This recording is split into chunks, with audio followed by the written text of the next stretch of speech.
Sir बोला sir. शांत. Vande Bharat train ही नवभारताची एक अनुपम भेट माननीय मोदीजींनी आपल्याला दिलेली आहे.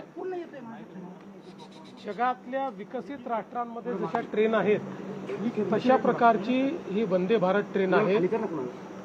आणि आज मी याच ट्रेननी मुंबईवरनं साईनगर शिर्डीला आलो.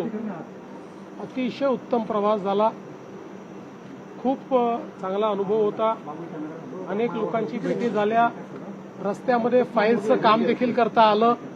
त्यामुळे मला आजचा प्रवास अत्यंत लाभदायी वाटला. तुम्ही अनेकदा आव्हान करतायत मात्र स्वतः देखील त्याचं अनुकरण करतायत. काय वाटतं तुम्हाला सगळ्यांना? असं आहे की जेवढं अनुकरण करता येईल तेवढं प्रत्येकाने केलं पाहिजे.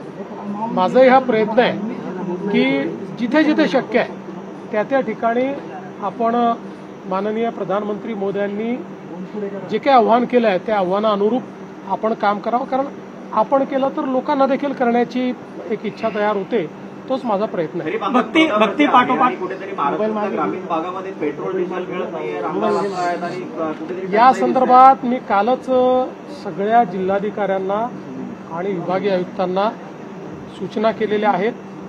त्या त्या ठिकाणी शेतकऱ्यांना जो काही डिझेल लागेल ते उपलब्ध करून द्या. पण शेतकऱ्यांच्या नावाखाली जर कोणी साठेबाजी करत असेल तर त्याच्यावरही लक्ष ठेवा. कारण काही भागांमध्ये अचानक 20 ते 30% डिझेलचं मागणी, पेट्रोलची मागणी वाढल्याचं दिसत आहे. त्यामुळे दरवर्षी आपल्याला किती लागतं याची आपल्याला माहिती आहे. त्यात अचानकपणे जर 20-30% वाढत असेल तर त्यात काहीतरी गडबड देखील असण्याची शक्यता आहे. म्हणून शेतकऱ्यांना त्रास होऊ नये अशा दृष्टीनं त्या ठिकाणी काही ना काही उपाययोजना करण्यास सांगितलेल्या आहेत. काही ठिकाणी जिल्हाधिकाऱ्यांनी आरसी बुक बघून त्यांना डिझेल देणं सुरू केलेलं आहे. मला असं वाटतं की आपण ते करण्याचा प्रयत्न करू. जगभरातील भक्तीचं केंद्र असलेली शिर्डी आता शक्तीचं केंद्र बनते. काय वाटतंय? खूप आनंदाची गोष्ट आहे. बघा, भक्ती आणि शक्ती आपल्या भारतीय अध्यात्मामध्ये एकत्रितच आहे. आणि आपण सगळे भक्ती आणि शक्तीचे उपासक आहोत. त्यामुळे शांतता तेच प्रस्थापित करू शकतात जे शक्तिमान असतात.